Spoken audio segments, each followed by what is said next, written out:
我叫你哋同我打。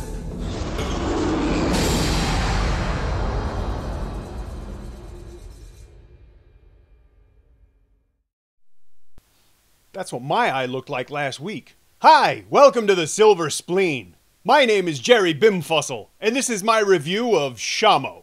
Soi Chang directed this movie. It's an adaptation of a Japanese manga about a young man who goes to prison where things don't go well.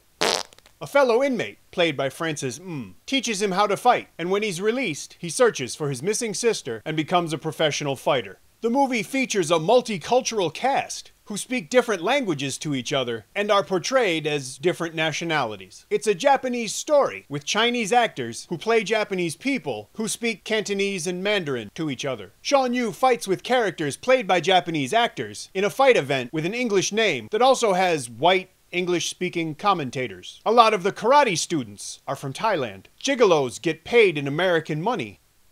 My head hurts. Shawn Yue probably had some aches and pains too. It's obvious he worked really hard in this role, and he takes a lot of punishment. This is one of those, physically challenging roles, but it also has some dramatic challenges as well. His character is often supposed to be over the top, so when it happens, it's at least understandable. Speaking of over the top, for much of the movie, Shawn Yue wears the ugliest hoodie in Christendom. Don't believe me? Well look, it has Ekin Cheng on it. And he's right above Biz Marquee. Annie Liu plays a lady of the evening, or the afternoon, or the 10 minutes I got until they're done washing my car. But she's at least very open and honest about her job. I doubt she's free, but she's probably affordable. She manages to do a good job in the role and be interesting, and not just because of that hairdo. She speaks Mandarin, but everyone around her seems to understand just fine, even though they're Japanese.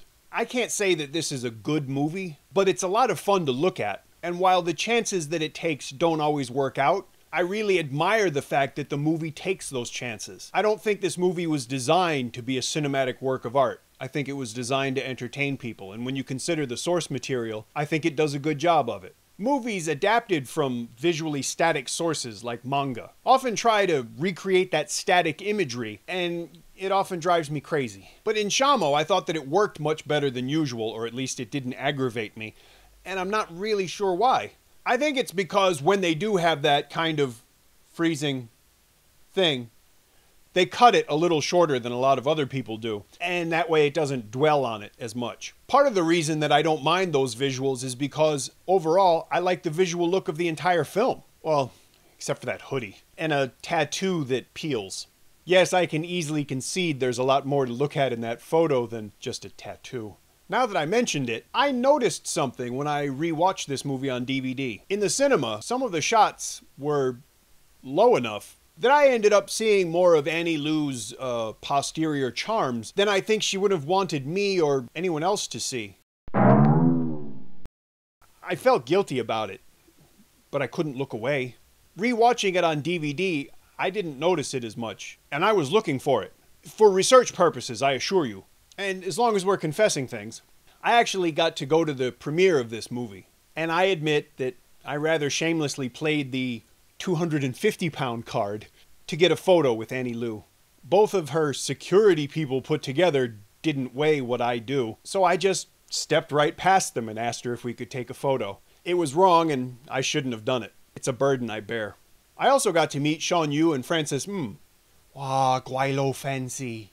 I even took a picture with the fat kid, just because, I can recommend that you watch Shamo just for the experience. It's a very unique experience, but I think you'll enjoy it. Of course, you know how I want you to see it, so don't steal it. In the description, there's a link where you can buy a copy of this movie. That would be nice. If you enjoyed this review, please leave me a comment. If you didn't enjoy the review, please leave me a comment. And yes, I know I look stupid in those photos, so you don't have to tell me, okay? If you enjoy these reviews in general, please think about subscribing to the channel. That way you can see all the new videos as soon as they're released. If that's important. Thank you for watching.